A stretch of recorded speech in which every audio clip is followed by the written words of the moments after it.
गायत्री महामंत्र एक बार मेरे साथ दोहराओ। ओम भूर्भुवः स्वः तत्सवितुर्वरेण्यं भर्गो देवस्य धीमहि धियो यो नः प्रचोदयात्। कल मैंने एक बात कही थी कि जननी अपने बच्चे को जन्म दे करके निवृत्त नहीं होती है, उससे आगे की जिम्मेदारियां भी उसको अपनी पूरी करनी होती हैं। और उन जिम्मेदारियों को देखिए, गर्भ में धारण करने के लिए तो 9 माह, परंतु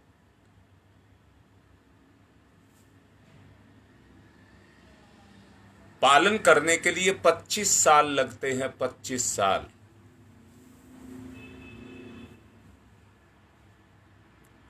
परम पूज्य गुरुदेव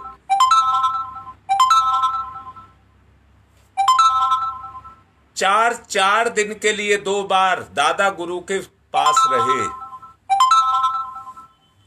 4 दिन के लिए गुरुदेव दादा गुरु के आश्रम में रहे। 4 दिन के लिए टोटल हो गए 8 दिन। परम पूज्य गुरुदेव कहते हैं, और प्रकृति भी मानती है कि एक बच्चे को जन्म लेने के लिए 9 महीने लगते हैं।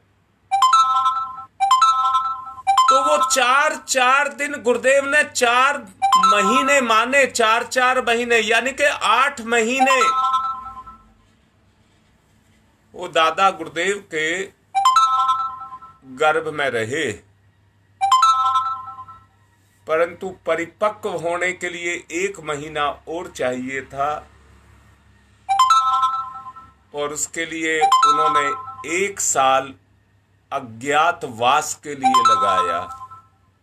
1 साल।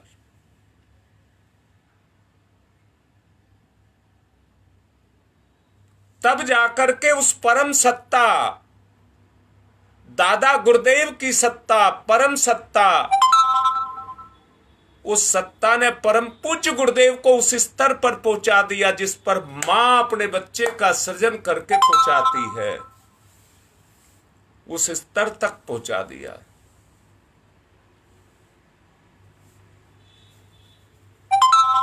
मैं कल गुरुदेव का एक लेख पढ़ रहा था।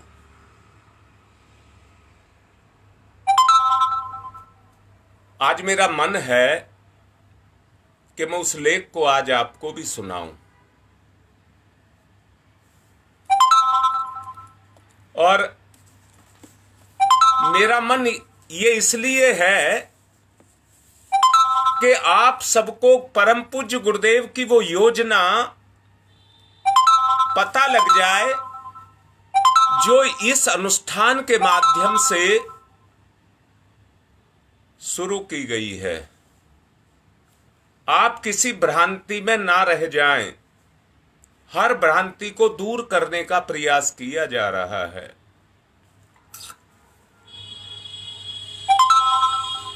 ये तो बात हुई भौतिक स्तर की, जो अभी आपको अब तक कराया गया है। ये तो हुई भौतिक स्तर की बात।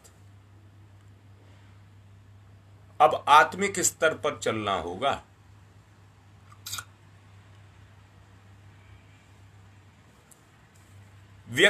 मैं अब उस लेख को पढ़ करके सुना रहा हूं, ध्यान से सुनना।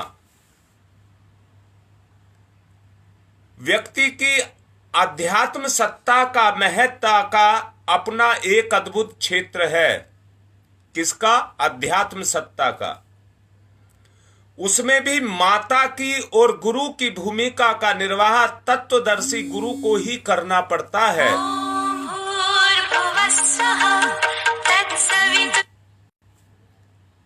गुरु को ही उस भूमिका का निर्वाह करना पड़ता है। एकांत की जीवधारी अपने जीवन के लक्ष्य तक पहुंचने का साहस नहीं कभी भी कर सकता साधारणतया उन्हें वैसा ही सहयोग अपेक्षित होता है जैसा नर शिशुओं को माता का एवं बहुमूल्य वृक्ष पादपों को कुशल माली का। प्राचीन काल में गुरु की महिमा अत्यधिक उच्च स्तर की थी। उसे गुरु ब्रह्मा गुरु विष्णु गुरुरेवो महेश्वर कह करके संबोधन किया गया था, या उसको वो पद दिया था जिसको श्रद्धा पूर्वक उस पर गुरु को आसीन किया गया था। और गुरु गोविंद की तुलना करने वाले भावनाशील श्रद्धालु गुरु गौरव को प्राथमिकता देते थे। उसका आधार और भी था, नर कीटकों का जीवन नहीं, नर पशुओं का जीवन नहीं, नर से नारायण का जीवन जीने के लिए उनको प्रेरित किया जाता था और उसके लिए प्रयास किया जाता था। अणु को विभू की संज्ञा देने वाला, आत्मा को परमात्मा के सदृश बना सकने वाला कलाकार अपनी मानवीय कल्पना को जिस भी सम्मान से सम्मानित किया जाए कम है। गुरु ऐसा ही कलाकार है जो तप साधना की अति कष्ट साध्य प्रतिक्रिया अपनाकर अपने को ऐसी प्रचंड अग्नि के रूप में विकसित करता है। मैंने कल भी आपको 3 दीक्षाएं बताई थी। पहली से दूसरे परकोटे में आपको लाया जा रहा है। अभी और सुनिए, जिसमें संपर्क में आने वाला सहज ही तत्सम बन जाता है। कल गंगा विहार से एक बिटिया ने बड़ा अच्छा गुरुदेव का एक वो लिखा था, ललिता ने लिखा था, और उसमें ये कहा था कि जब कमरे को बंद करके उसमें अंगीठी जलाई जाती है तो उससे जो गर्मी निकलती है, कमरे के अंदर रखी हुई हर वस्तु और व्यक्ति उसके ताप से प्रभावित होता है और वो भी गर्मी को महसूस करता है। आप सब उसी कड़ी के अंदर हैं, याद रखना। आपको अभी समझ आ जाएगा, आप सब उसी कड़ी में हैं। आने वाला समय सहज नहीं है। इसके लिए आत्मनिग्रह की, आत्म संवर्धन की अग्नि परीक्षा से होकर आपको गुजरना होगा। जन्म जन्मांतरों तक आत्मशोध करना पड़ेगा, तब कहीं जाकर के वो स्थिति बनेगी जिसमें अपनी बहुमूल्य सिंचित संपदा परम निस्वार्थ भाव का अधिकारी शिष्य को बनाकर उसके अपनी समकक्षता का गौरव उपलब्ध करा सके। परमार्थ का ये चरम बिंदु है। गुरुवर्ग के लिए कई स्तर हैं। शिशु का संरक्षण शिक्षण वाले अभिभावक गुरुजन हैं। अक्सर ज्ञान देने वाले अध्यापक भी गुरु ही कहे जाते हैं। उपनयन प्रवृत्ति संस्कार कराने वाले पुरोहित भी, मंत्र दीक्षा देने वाला भी गुरु ही कहलाता है। विभिन्न कला कौशल सिखाने वाले कला गुरु कहलाते हैं। शिक्षार्थी को अनेक विषय पढ़ाते हैं और विद्यार्थी को पढ़ने पड़ते हैं। मनुष्य पग पग पर अनेक माध्यमों से ज्ञान एवं अनुभव का संचय करता है। इस सजीव एवं निर्जीव पिंड घटकों में भी गुरु की जो शक्ति है वो मिलती है। भगवान दत्तात्रेय ने 24 गुरु बनाए थे। उनमें चील, कौवा, कुत्ता, मकड़ी प्रभृति निम्न स्तरीय जीव जंतुओं को भी शामिल किए गए थे, जिससे कुछ सीखा जाए। वो गुरु जो सीखे और जो सीखे वो शिष्य, ये मोटी परिभाषा सर्वत्र प्रचलित है। इस आधार पर हर व्यक्ति के ज्ञात अविज्ञात, पूजित अपूजित अनेकों गुरु होते हैं। इस लेख में यह चर्चा परम पूज्य गुरुदेव इस स्तर के गुरुजनों को नहीं, क्योंकि वे एक छोटी सीमा तक ही सिखा सकते हैं। उनका बुद्धि कौशल जिस स्तर का है उतना ही वो मार्गदर्शन कर सकते हैं। मार्गदर्शन करना भर उनका दायित्व है। वे इस कर्तव्य से बंधे नहीं हैं कि उनके छात्र समुचित प्रगति कर सकें। उनकी कोई अतिरिक्त क्षमता भी उनमें नहीं होती। मेधावी छात्र अपनी कुशलता से जितना सीख सके, अपने पुरुषार्थ से जितना बढ़ सके, उतनी ही सफलता उसके हाथ लगती है। सीखने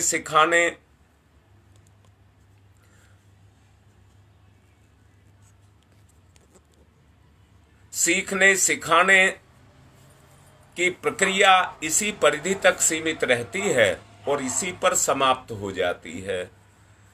इसमें अधिक की आशा कोई नहीं कर सकता। गुरु अपने शिष्य से जो कुछ सीखता है, ना किसी शिष्य को किसी से अधिक अपेक्षा होती है। भौतिक गुरु बस उतने तक सीमित रहता है। यहाँ चर्चा परम पूज्य गुरुदेव के स्तर की जा रही है, जो गुरु वर्ग की नहीं, परंतु उसकी विवेचना की जा रही है, जो हमें कीड़े से, भोरे से, पशु से हमें ऊंचा उठा दे। जिस तरह से जलती हुई अग्नि में जो चीज धोख दी जाती है, वो अग्नि के समकक्ष हो जाती है। जल्दी या देर में वो उसके समकक्ष हो जाती है। यही परम पूज्य गुरुदेव का कौशल अनुदान है हम सबके लिए। इसी को अग्नि दीक्षा अगले दिनों कहा जाएगा। अगले दिनों इसी को अग्नि दीक्षा कहा जाएगा। इसके लिए आत्मबल संपन्न गुरु चाहिए। साथ ही शिष्य के लिए भी आत्म उत्कर्ष का माजा जैसा प्रबल वात्सल्य उसके अंदर होना चाहिए। विद्वत्ता मात्र से ये कार्य नहीं हो सकता। इसके लिए प्रचंड साधनों की, उपार्जन की, आत्मबल की संपदा की प्रचुर पूंजी, प्रचुर संग्रह आवश्यक है। ध्यान से सुनना, परम पूज्य गुरुदेव का लेख पढ़ रहा हूं। युग परिवर्तन की बहुत इंपॉर्टेंट बात आ रही है। युग परिवर्तन की इस बेला में अभिष्ट उद्देश्यों की पूर्ति के लिए आत्मबल संपन्न विभूतियों की आवश्यकता है। बहुत ध्यान से सुनना।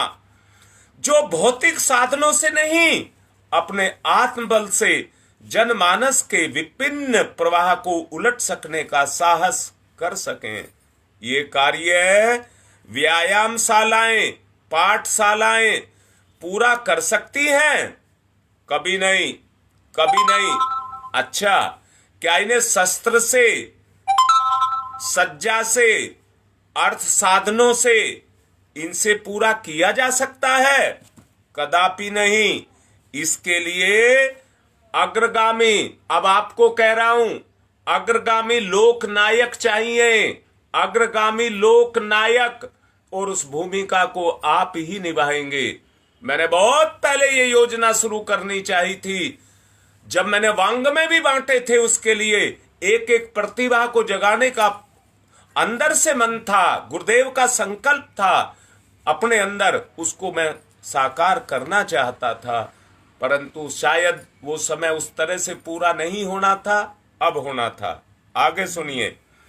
जो मनस्वी तपस्वी बनने में अपना गर्व गौरव अनुभव करें और जिनकी महत्वाकांक्षाएं भौतिक बड़प्पन से हट जाएं, आत्मिक महत्ता पर केंद्रित हो सके, भौतिक लाभों के लिए ललायित लोभ मोह के बंधनों में आबद्ध व्यक्ति इस स्तर के लाभों से लाभान्वित कभी भी नहीं हो सकते।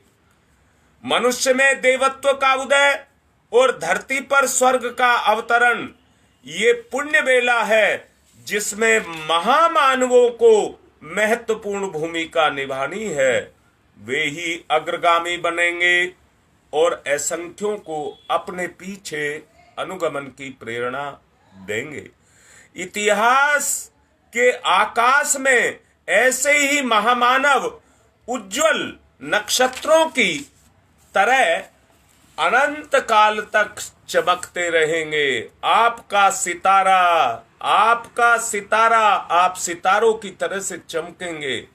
इन्हीं का निर्माण इस जो अनुष्ठान आपको दिया गया है, मैं तो बड़ा आश्चर्यचकित था।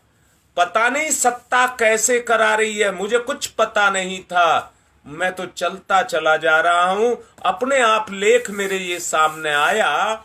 मैंने कहा बड़ा अचंभे में था, कैसे परम पूज्य गुरुदेव चुपके चुपके हमसे वो सब करा रहे हैं जो वो चाहते हैं। आगे सुनिए, ऐसी सत्ताएं आप में इस समय मौजूद है।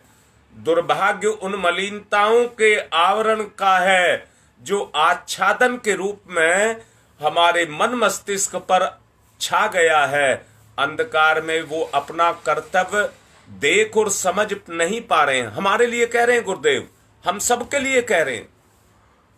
और साहसिकता के अभाव में उस दिशा में कदम हम बढ़ा नहीं पा रहे हैं।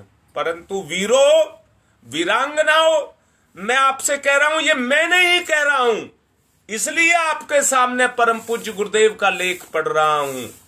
बहुत बड़ा स्तर आपको मिलने वाला है, बहुत बड़ा स्तर मिलने वाला है, जिसके लिए उसमें समुचित पात्रता आपको जगानी है। बस इतना सा कहना मान लीजिए कि आपको केवल वो पात्रता जगानी है। जो ये जो प्रक्रिया है, परम पूज्य गुरुदेव ने कहा है, मैं नहीं कह रहा हूं, ये लिखा हुआ है। उन्होंने कहा है, बाई दीवे, पता नहीं क्यों मेरे मुंह से कल निकल रहा था 3 दीक्षाओं के बारे में। अग्नि दीक्षा का तो अभी भी परम पूज्य गुरुदेव ने कहा है कि ये अग्नि दीक्षा होगी, परंतु उससे पहले तो प्राण दीक्षा होती है। प्राण दीक्षा में प्राण का प्रत्यारोपण होता है। होगा निश्चिंत मानना, चमत्कार होगा आपकी जिंदगी में, मेरा कहना मान लेना। क्योंकि कुछ चीज ऐसी है जिनको विश्वास के आधार पर ही किया जा सकता है। अब जो प्रक्रिया चल रही है, जो आपसे ये कहा गया है, अपने आप को वंदनीय माता जी के गर्भ में, परम पूज्य गुरुदेव के संरक्षण में, उसमें जाकर के अपने आप को विराजमान कर दीजिए। उसमें अपने आप को विराजमान कर दीजिए। अगर आप मेरा ये कहना मान गए, सिर्फ आपको इतना ही तो करना है, और आसान नहीं है, आसान नहीं है। ये प्राण प्रत्यावर्तन की क्रिया होगी। हमारी आराध्य सत्ता, गुरु सत्ता, अपने प्राण का प्रत्यारोपण हमारे प्राण पर करेगी। जीव जब मां के गर्भ में आता है, तो मां की सत्ता बच्चे के ऊपर अपना काम करना शुरू कर देती है। अगर ये इतना ही केवल आपके हाथ में, आपको और कुछ नहीं करना है, आपको और कुछ नहीं करना है। क्या करना है? अपने आप को परम वंदनीय माता जी और गुरुदेव के गर्भ में जाकर के विराजमान कर देना है। बस इतना मेरा कहना मान लेना। आपके पास केवल इतना ही पक्ष है, बाकी तो सब आराध्य सत्ता अपने आप करेगी। और आपको अनुभव होगा, अनुभव होगा। कैसे?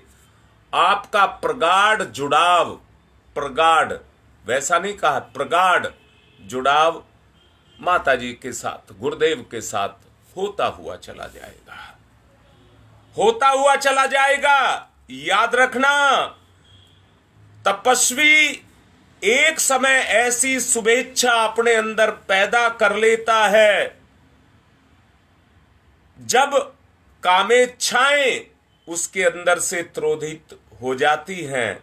एक समय प्रौढ़ता, परिपक्वता की स्थिति आती है, और उन दिनों उनकी मस्ती देखते ही बनती है। ऋतंबरा प्रज्ञा और तप तेजस की प्रखरता व्यक्ति कलेवर को तोड़ फोड़ करके असीम में अपना उत्पार्जन, उत्सर्ग करने के लिए ललायित हो उठेगी, ललायित हो उठेगी। शांति कुंज में जो अब तक प्रत्यावर्तन, प्राण प्रत्यावर्तन जो प्रयास चलते रहे हैं, उनके पीछे मिशन का केवल एक ही सूत्र था के अंतः स्थिति को आंका जाना चाहिए और उनकी योग्यता का, उसमें परिपक्वता को देखते हुए मार्गदर्शक सत्ता उसके अंदर प्राण प्रत्यावर्तन के लिए सामयिक निर्देश उचित दे। मैं फिर से कहता हूं, मेरी जानकारी में कई ऐसे कार्यकर्ता हैं जिन्होंने प्राण प्रत्यावर्तन सत्रों में भाग लिया है, कई बार कर चुके हैं, परंतु जो घर पर बैठकर आप कर रहे हैं, कुछ ही दिन में देख लेना, एक आध 2 महीने में देख लेना आप में कितना बड़ा परिवर्तन आ जाएगा। जो अभी कहा गया है, क्या कहा गया है? आपके अंदर रितंबरा प्रज्ञा तप तेजस की प्रखरता व्यक्ति कलेवर के अंदर प्रकट हो जाएगी और फिर कलेवर के आवरण को तोड़ करके आपकी चेतना इससे कहीं आगे निकल जाएगी। बहुत लंबा समय की बात नहीं कर रहा हूं, 2-1 महीने में ही आप इस परिवर्तन को अपने अंदर देख लेना और आपकी स्थिति कैसी होगी। उन दिनों आपकी योग्यता में परिपक्वता देखने के लिए मिलेगी और मार्गदर्शक सत्ता का प्राण आपके अंदर क्रियाशील हो रहा होगा। एक कहिए, कैसा कहिए, एक छलांग लगाने की स्थिति आपके अंदर आकर के खड़ी हो जाएगी। इतना मनोबल, आत्मबल आपके अंदर प्रकट होता हुआ चला जाएगा। हम अपनी उपार्जित शक्ति का महत्वपूर्ण अंश अपने आत्मीय जनों से विनिश्रित करेंगे, साथ ही बीजारोपण से कुछ अंकुरों को भविष्य में सींचने संभालने का प्रयत्न करेंगे। गुरुदेव कह रहे हैं, माता के गर्भ में बालक कुछ समय रहता है, प्रत्यावर्तन की अवधि में उसी प्रकार की गर्भस्थ शिशु को माता से जिस स्तर का अनुदान मिलता है उससे हल्का नहीं परंतु भारी ही स्तर बच्चे को मिलता है। प्रसव के उपरांत माता नवजात शिशु के प्रति अपने कर्तव्य का अंत नहीं मान लेती, वरन उत्पन्न की गई मलिनता और अव्यवस्था को धोती संभालती रहती है, साथ ही उसके परिष्कार परिपोषण के साथ साधनों को जुटाती है। प्रत्यावर्तन प्रक्रिया के माध्यम से विनिर्मित शिशुओं का भी इसी प्रकार ध्यान रखा जाएगा। इतना महान अनुदान प्राप्त करने वाले बड़भागियों को हर दृष्टि से सौभाग्यशाली माना जाएगा। ये कहने की आवश्यकता नहीं है कि उन्हें उस स्तर की वस्तु मिले, उनके ऊपर जो भी कुछ कर्तव्य दायित्व आते हैं पात्रता विकसित करने के लिए उन्हें भी कुछ साहस करना पड़ता है। हमने स्वयं इसी प्रकार का मूल्य चुकाया है। जिन्हें उच्च स्तरीय आलोक मिलेगा वे स्वयं ही देवोपम रीति नीति अपनाने में आकुलता अनुभव करने लग जाएंगे। पशु जीवन जी सकना उनके लिए संभव नहीं होगा। कहने की आवश्यकता नहीं है कि पात्रता के अनुरूप न्यून्याधिक अनुदान भी जो ये सब किया जा रहा है, सत्र जो ये अभी चल रहा है, इसके माध्यम से वो इसमें सम्मिलित होंगे। प्रभु उद्देश्य के लिए जो जितना आत्मसमर्पण कर सकेगा वह उसी स्तर की ज्योति से भी अपने आप को आलोकित अनुभव करेगा। प्राण प्रत्यावर्तन के लिए उपयुक्त पात्रता, उसका ध्यान आप रखना। वे कौन है जो आत्मबल का अनुदान इसी उद्देश्य के लिए चाहते हैं जिसके लिए वो अनादि काल से मिलता रहा है। ऋषियों को ईश्वर का अजस्र अनुदान प्राप्त हुआ है। वो परम सिद्ध पुरुष थे। उन्होंने अनुग्रह से उन्होंने अगणित प्राणियों का कल्याण किया, पर वे उसके लिए कुछ मांगा नहीं। उन्होंने उसके लिए कुछ मांगा नहीं। आत्म परिष्कार, आत्म शोधन ही क्या कम है जो निरर्थक भौतिक जाल जंजाल के लिए हमें उससे आगे की तृष्णा को संजोए रखता है। संत अप्रग्रही को कहते हैं उसके लिए, निर्वाह के लिए वो स्वल्प साधनों में अपना गुजारा कर लेते हैं। ना अहंता की लिप्सा, ना उन्हें आकुलता व्याकुलता, ना उन्हें लोभ मोह, ना वासना तृष्णा। अंतःकरण विशुद्ध रहता है। ऐसे शांत, संतुष्ट, विवेकवान, दूरदर्शी अंतरात्मा पर ही परमात्मा की प्रचंड शक्ति धारा अवतीर्ण होती है। स्वर्ग से गंगा का अवतरण शिवाजी की जटाओं में हुआ था। हमारी अंतः स्थिति शिवाजी की जटाओं के जैसी है, पवित्र और निर्मल होनी चाहिए। ये पवित्र और निर्मल होनी चाहिए। उदाहरण स्वरूप हमने भौतिक कामनाएं छोड़ी, महानता पर अपने को उत्सर्ग किया।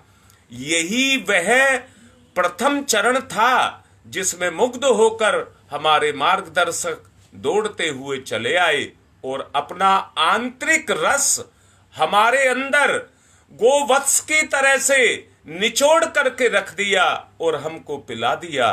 यही वो राजमार्ग है। उन लोगों के लिए वो खुला पड़ा है। मैं आप लोगों के लिए कह रहा हूं, वो खुला पड़ा है। जो कुछ महत्वपूर्ण विभूतियां, उपलब्धियां चाहते हैं, महान व्यक्ति वैभव रहित नहीं होते। सिद्धियां विभूतियों की छाया मात्र होती हैं। महामानव अपने वैभव का कौशल उपयोग नहीं करते। वो उनकी महत्ता का उदारता है। इसका अर्थ ये नहीं है कि वो निर्धन है, निर्बल है, निस्तेज है। स्वार्थ से मुंह मोड़ करके परमार्थ की ओर कदम बढ़ाया है। वैभव के पीछे नहीं दौड़ना है। छाया की तरफ मुंह करके जो चलता है उसका मुंह प्रकाश से फिर जाता है। आपको भी कह रहा हूं ये मैं, जो सांसारिक मोहमाया है उसके कारण प्रकाश से हमारा मुंह मुड़ा हुआ है। बहुत शीघ्र मैं आपसे वायदा कर रहा हूं, वो प्रकाश के दर्शन आप करेंगे। आप कदम बढ़ाइए। छाया तो अनायास ही अपने अनुगामी हो जाती है। परमार्थ प्रायण श्रेयानुगामी अपनी तप साधना त्याग बलिदान से आरंभ करते हैं, किंतु पाते इतना अधिक हैं कि स्वयं धन्य हो जाते हैं और अपने युग के इतिहास को चिरस्मरणीय अभिनंदनीय बनाते हैं। मैंने भी देखा है इस बात को और मैं आप लोगों को बताना भी चाहूंगा, परंतु लास्ट में बताऊंगा। घोषित किया जा चुका है परम पूज्य गुरुदेव के द्वारा, प्रत्यावर्तन की प्रक्रिया कुल मिलाकर 6 महीने की होगी। 6 महीने की होगी। अनुष्ठान 1 साल का है, प्रक्रिया 6 महीने की होगी। मैं नहीं कह रहा हूं, गुरुदेव लिख रहे हैं। पहले महीने में हमें मिशन से परिचय प्राप्त होगा। मिशन का परिचय, मिशन क्या है उसका परिचय हमें समझ आ जाएगा। ये वो दिन है जब भौतिक और आत्मिक समस्याओं का निवारण भी इसी समय में होने लग जाएगा। वर्तमान जीवन के सभी पापों को भी आप बता देंगे, आप उनको उजागर कर देंगे या आपको वो उजागर हो जाएंगे। इस आधार पर उन्हें परिष्कृत जीवन की दिशा में अग्रसर होने का परामर्श और सहयोग परम पूज्य सत्ता के द्वारा दिया जाएगा। इसके बाद दूसरा, तीसरा, चौथा, 5वां महीना क्रम से आते चले जाएंगे। विशुद्ध प्राण परिवर्तन के ये ही 4 महीने हों, 5 महीने होंगे, 5 महीने होंगे। इसमें क्या होगा? साधकों को अधिकांश समय मौन, एकांत सेवन, ढीला शरीर और खाली मन, जो पहले आपको कराया गया है, जो 40 दिन का अनुष्ठान है उसमें भी ये योगाभ्यास कराया गया है। खाली मन रहेगा। सोच स्नान जैसे अनिवार्य कार्य होते रहेंगे। चिंताओं से सर्वदा मुक्त रहा जाएगा। भोजन यथा समय उपलब्ध होता रहेगा। ध्यान और चिंतन की जो प्रक्रिया मैंने आपसे कहा, 2 केवल 2 आपको ध्यान करने हैं पूरे 24 घंटे में, 2 ध्यान करने हैं। हाँ, मेरी गलती रह गई, ध्यान मैंने भेजे नहीं है, मेरी गलती है, आज मैं भेज दूंगा उनको आपको। उनमें से जो आपको अच्छे लगे 2 ध्यान कर लेना। परंतु ये मत देखना कि कौन कम समय का है कौन ज्यादा समय का है। अगर ये, क्योंकि हमारी एक आदत भी होती है कि ज्यादा देर ना लगे, फटाफट पूरा हो जाए। मैं फिर से कह रहा हूं, सारे करके देख लेना, जिस पर आपका ध्यान जम जाए उसे ही पकड़ लेना, उसे ही पकड़ लेना। मुख्यतः शरीर और मन की स्थिरता और शांति को स्थिर करने के लिए ध्यान बहुत जरूरी है। एक दूसरे से शक्ति का हस्तांतरण अगले दिनों आप देखेंगे, अगले दिनों आप देखेंगे। कैसे देखेंगे? गांव में किसी ने देखा हो एक बैल की खेती, एक बैल की खेती, एक बैल की खेती करने वाला अपना एक बैल अपने जैसे को दे देता था और वो भी अपना बैल दे देता था, दोनों की खेती हो जाती थी। ये आपस में प्रत्यावर्तन आप अगले दिनों देखेंगे।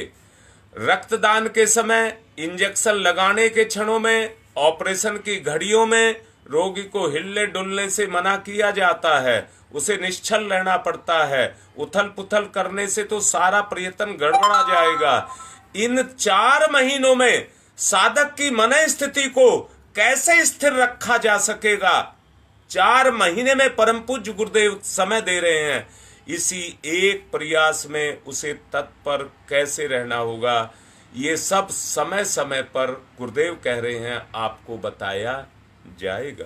कहा जा चुका है कि प्रत्यावर्तन में जादू चमत्कार आदि का कौतूहल जैसा कोई प्रत्यक्ष अनुभव नहीं है। जो है वो सैद्धांतिक है, आपको इंद्रियों को नहीं। ये प्रकरण विशुद्ध रूप से आध्यात्मिक है, इसलिए अंतःकरण ये निरंतर अनुभव करेगा कि इस पर रखे हुए मल आवरण और विक्षोभ के भार हल्के होते चले जाएंगे। स्वच्छता और निर्मलता का प्रकाश और प्रसन्नता का समावेश आपके अंदर होता चला जाएगा। ये धुलाई के प्रकरण की अनुभूति है। इन्हीं दिनों रंगाई जैसी प्रक्रिया भी चलेगी। इन्हीं दिनों जो 6 महीने पूरे होंगे, इन्हीं दिनों चलेगी। गर्भवती को तुरंत अनुभव होने लग जाता है कि शरीर भारी होने लग गया है, भार उस पर लद गया है। अपनी निजी सत्ता में किसी अतिरिक्त सत्ता का समावेश होता चला जा रहा है। एकांकीपन की स्थिति समाप्त हो जाती है और युग्म की स्थिति अनुभव होने लग जाती है। विवाह संस्कार के साथ ये प्रक्रियाएं जुड़ी रहती हैं। प्राण प्रत्यावर्तन के दिनों में भी आपको ऐसा ही महसूस होने लग जाएगा। जिस जीवन में अतिरिक्त सत्ता जुड़ जाएगी और गठ जाएगी, एकांकीपन का स्थान युग्म संवेदना ले लेगी। ये रंगाई है। रंगाई और धुलाई की अनुभूति इन 4 महीनों में ज्वार भाटे की तरह आपके अंतःकरण के गहन स्थल पर उथल पुथल मचा करके रख देगी। यद्यपि शरीर और मन को यथासंभव शक्ति से अधिक शांत और स्थिर रखने का प्रयास बराबर किया जाता रहेगा। हलचलों का केंद्र गहनतम अंतराल ही रहेगा। इसके लिए ये आवश्यक भी है और शरीर और मन की ऊपरी सतहों की उथल पुथल से बचने के लिए पूरा ध्यान रखा जाएगा। सामूहिक साधना परम पूज्य गुरुदेव कह रहे हैं 2 घंटे की होगी, 2 घंटे की होगी, कुल मिलाकर के 2 घंटे की होगी। ये क्रम निरंतर चलता रहेगा। प्रत्यक्ष संपर्क इतना ही रहेगा। परोक्ष संपर्क मार्गदर्शक सत्ता पूरे दिन आपके ऊपर बनाई रखेगी। आप देखते हैं बैटरी चार्ज करने की घड़ी में बिजली की धारा लगातार उसके अंदर बहती रहती है और ये क्रम यहां भी चलता रहेगा।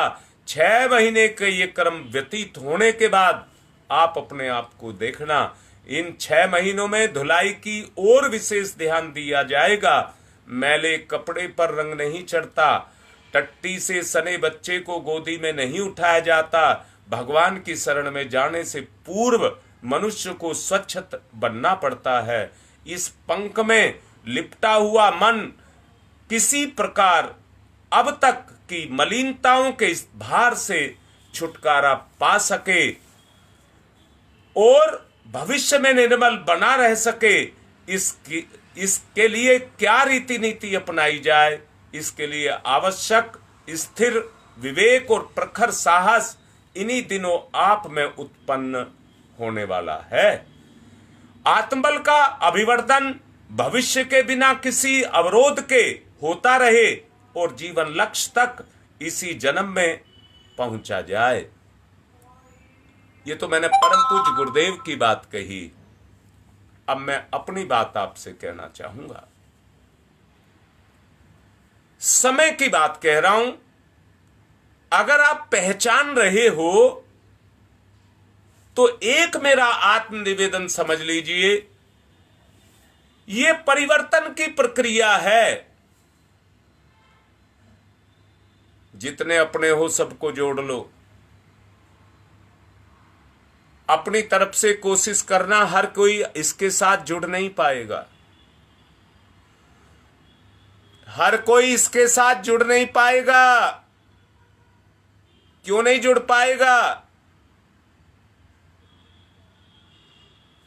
जब अंदर से कुलमुलाने लग जाता है तो बुराइयां काटने लग जाती हैं। जब गर्मी दी जाती है तो बुराइयां काटने लग जाती हैं, विचलित कर देती हैं, बेचैन कर देती हैं, स्थिरता नहीं आने देती। गुरुदेव का एक लेख मैंने पढ़ा था जिसमें परम पूज्य गुरुदेव ने कहा था कि विदेश एक व्यापारी केकड़े लेकर के बड़े बड़ी, वो पहले जैसे मिट्टी के बड़े बड़े वो होते हैं मटके बड़े बड़े, उनमें भर करके लेकर के जा रहा था। पुराने समय की बात है।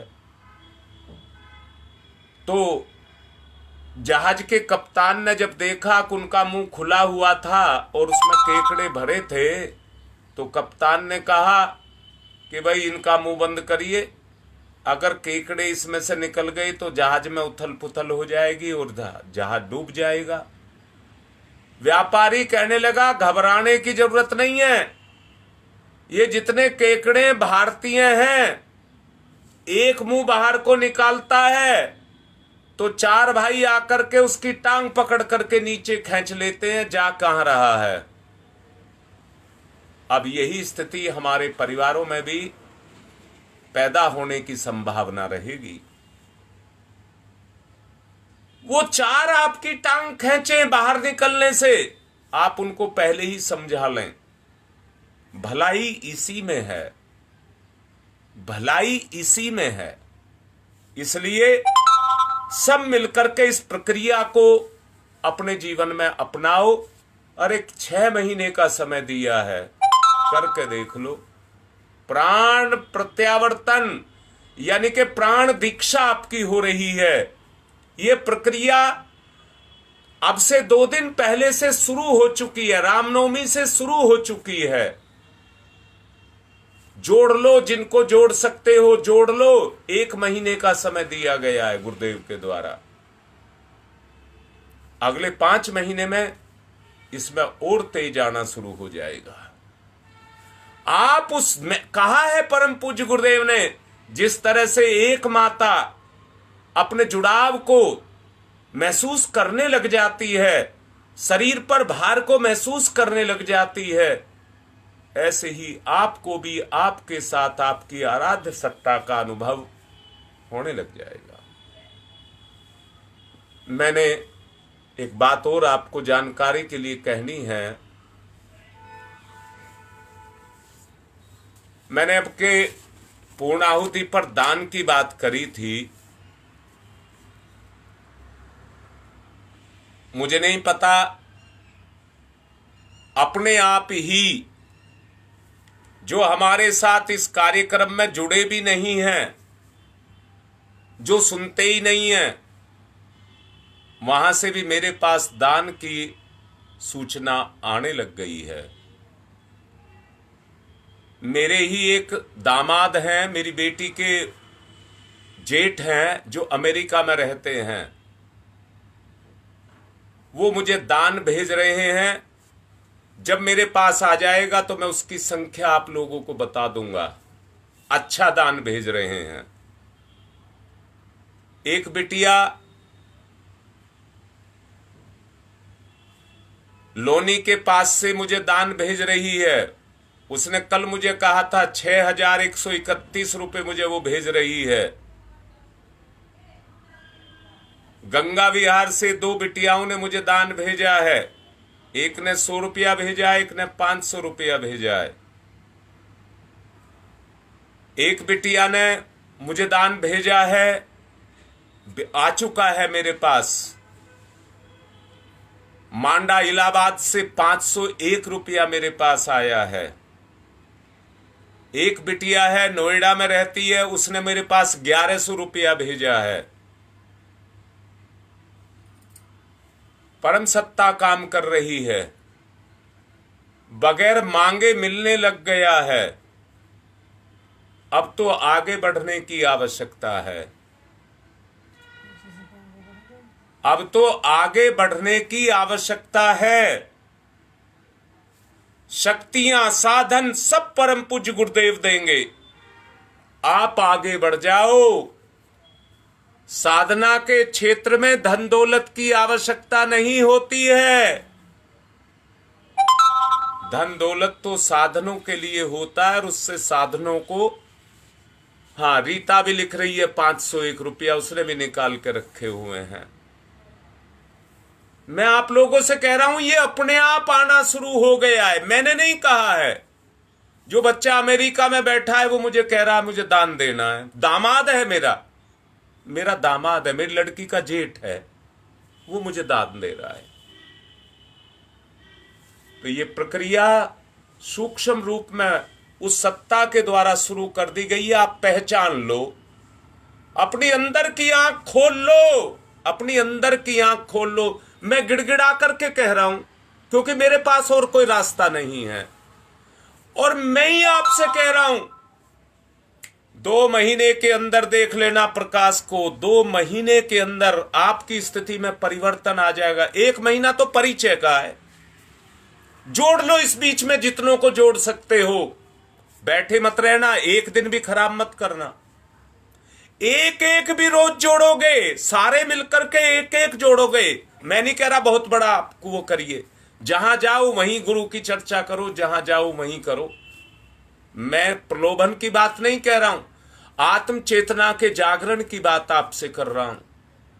करिए करिए। यही बात कहते हुए समय पूरा हो चुका है। मैं अपनी बात को संपन्न करने जा रहा हूं। ओम शांति ही शांति ही शांति।